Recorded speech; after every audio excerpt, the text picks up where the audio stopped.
This is Fabian from the Breakaway, and we're right outside the Department of Corrections Central Detention Facility where the January 6 political prisoners are being held. Now, yesterday, Donald Trump, just with a stroke of a pen, pardoned about 1,500 or so J6 prisoners, and now we are just waiting for them to actually let them out of prison. As you can see behind me is all the families and the media that is waiting for their loved ones to come outside from the detention center. Now, what's happened overnight, and it's been breaking developments, is that the DC bureaucrats here are refusing to comply with President Trump's executive order. Now, I just want you to actually comprehend that for a second. That means that local bureaucrats are refusing to comply with the new administration. President Trump already issued the executive orders. We've seen 2 political hostages be let go last night, very late, but that is just 2 out of 1,500. We're gonna go talk to some families and see if any political hostages are on the scene here. So let's go see what's up. Okay, so we're here on the scene and we're kind of in the midst of it all. There's political hostage families expecting their families to come out any minute here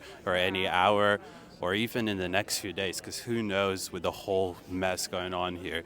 Media's all over the place, and we're gonna go and find anybody that may be related to anybody that's inside the detention center right now. Members of the United States Freedom Caucus from the members of Congress are coming in. They're loading up now. We just got the address to them. Representative Clay Higgins, Burleson, Marjorie Taylor Greene, and others are on their way to join in support of the presidential executive authority of that order that was issued yesterday to pardon the January 6 defendants. This defiance is absolutely insane that this is going on. Remember, we have men here, a number of men here protesting that got out of jail in other states, and they're now here. So that's coming. We're moving forward on this. The Freedom Caucus from the House of Representatives is coming here to join us. They're going to come brave the cold with you guys because they believe in the rule of law and that the president's authority is absolute under the pardon. What's their intent? They're going to come and join us. So, why are they letting them out? well, first of all, Rep. Eli Crane was first on scene here with us today, all right? And he's rallied that support with the Freedom Caucus, and they're on their way. So we want to thank the members of the Freedom Caucus, and I want to know where the United States senators are in this issue at this time, and who's going to be held accountable after a thorough investigation of this issue. Why are United States citizens, United States veterans, United States patriots being now held unlawfully in a defiance of a United States presidential authority pardon? Why isn't the National Guard here? Why? That's a great question. Maybe we need the National Guard to get the job done. I don't know. The Freedom Caucus has been in contact directly with the members inside of this facility. Yes, members of the Freedom Caucus have been in contact today with members inside this facility. There's a relay going on. We have a direct link into President Trump and J.D. Vance that are listening. I am proud to say that I know they care and they want to fix this.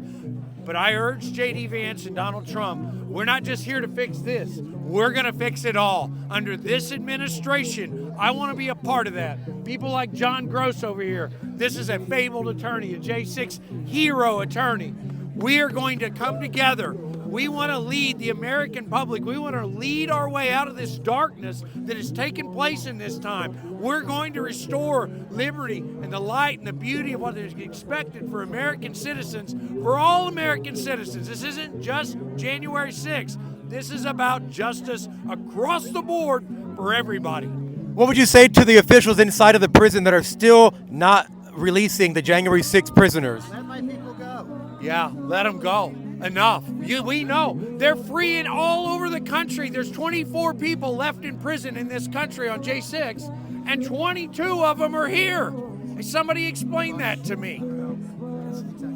How is it that people have driven from states away? We've got guys getting on airplanes that are likely to be here from all the way across on the West Coast, getting out of prisons or toward the western states, and they're going to be here at this protest? This is defiance by DC to follow the rules of law and the order as it was proclaimed yesterday in that presidential pardon. We shouldn't be shocked that it happened. As a matter of fact, I feel absolutely stupid that I've been duped again, that I woke up this morning and was shocked this was still going on. I thought surely these people aren't going to do this, and they did.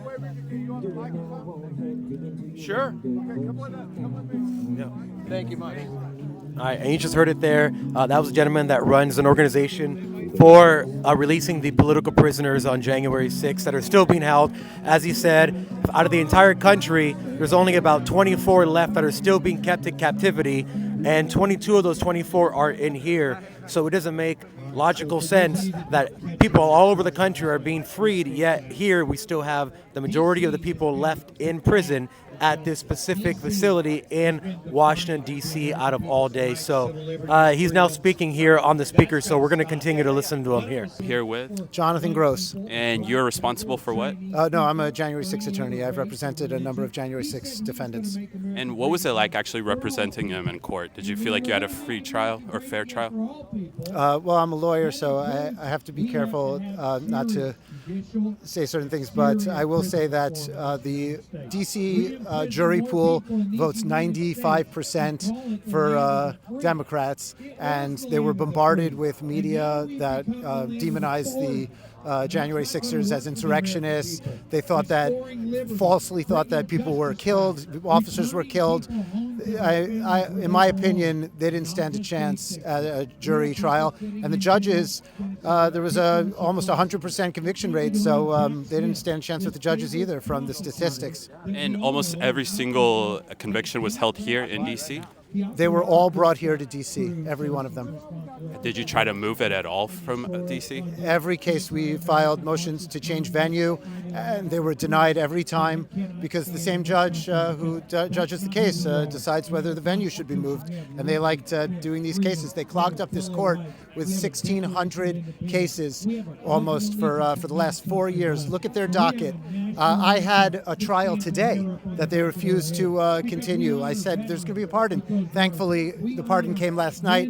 I got the trial vacated, but I was supposed to be in trial today. I had a trial scheduled on January 27th. I had a trial scheduled for February 2nd. I had a trial scheduled for March 3rd. I had a trial scheduled. I can go on and on. And these were most of them were misdemeanor cases that would never ever go to court. Would $50 fine. This is Fabian with the Breakaway, and we are here with a January 6th political prisoner, Robert Morris. Robert Morris, can you tell us about exactly when you were released and where you were released from? Yeah, so I was released at 11:45 p.m. last night from the Pittsburgh halfway house, and instead of kicking my feet up and saying, "All right, enough's enough," I hopped in the car, drove through the night to be here so I could see these men released. I didn't feel right about enjoying my freedom, knowing that other people weren't going to be free yet, and it's astonishing that even though the president signed an executive order, there's still innocent men inside that building. It blows me away. And you have obviously exceptional insight into what it's like actually being a political prisoner. What can you tell us about what the people inside are feeling at this moment and what they felt over the last few years? This is their final battle, man. I think that most guys that were in the first wave with me have already been released or have done their time. And I know that this is one of the last facilities that is still, hanging on to these guys. But this is the test, man. This is the final test. Their patience is being examined. I'm sure that it feels like someone's putting a drill to their gut right now. However, God tests those he's about to elevate. And so I think this is nothing but another spiritual battle that, we've all had to face in our own different types of arenas. But I think this is, when the Democrats say this is about the soul of the nation, they're exactly right.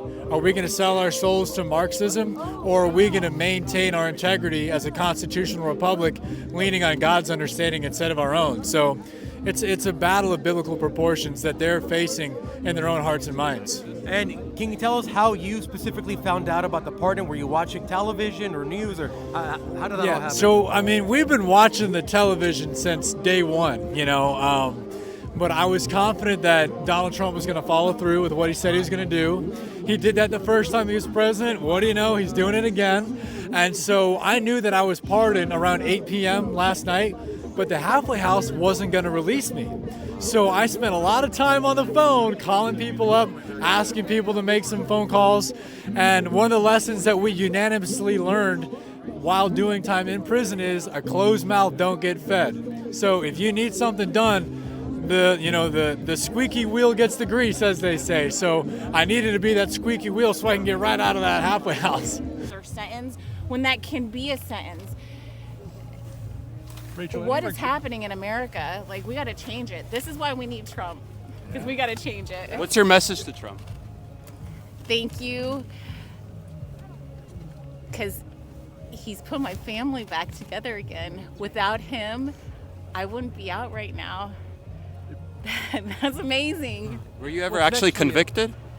Oh, yeah. They gave me almost 5 years, and then I'm back in D.C. because I was supposed to be resentenced. The Supreme Court, they threw out the 1512 obstruction of justice charge because it should have never been used against protesters. And because of that, my guidelines changed, and I was going to get resentenced on January 6th, and then it got rescheduled. And then last Friday, the judge said, I can't decide the sentence. And so I was here waiting for that. And now I don't have to go get resentenced because Trump let me out. What would you say to the officials inside of the prison that are still not releasing the January 6th prisoners? Let my people go. Yeah, let them go. Enough. We know they're free in all over the country. There's 24 people left in prison in this country on J6, and 22 of them are here. Somebody explain that to me. How is it that people have driven from states away? We've got guys getting on airplanes that are likely to be here from all the way across on the West Coast, getting out of prisons or toward the western states, and they're going to be here at this protest. This is defiance by D.C. to follow the rules of law and the order as it was proclaimed yesterday in that presidential pardon. We shouldn't be shocked that it happened. As a matter of fact, I feel absolutely stupid that I've been duped again, that I woke up this morning and was shocked this was still going on. I thought surely these people aren't going to do this, and they did. Sure. No. Thank you much.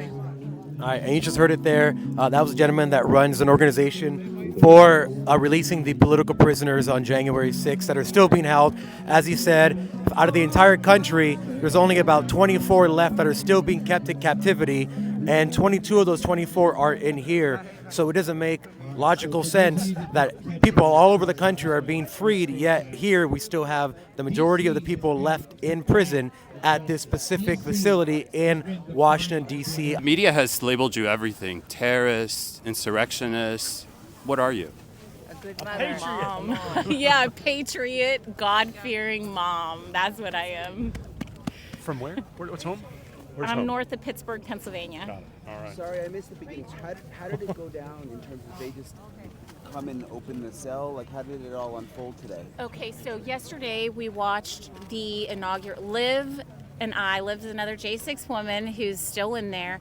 We watched the inauguration and the speeches, and we heard tidbits being dropped here and there about January 6ers, and we waited and waited and waited because we knew that we were going to get pardoned by the late afternoon. We knew we were getting pardoned, and so we just thought we would be released last night, and we weren't. And so around midnight we went to bed, and at 1 o'clock in the morning, 1 o'clock in the morning, they woke me up and took me downstairs to a holding cell, which this prison is a filthy, disgusting, dirty jail.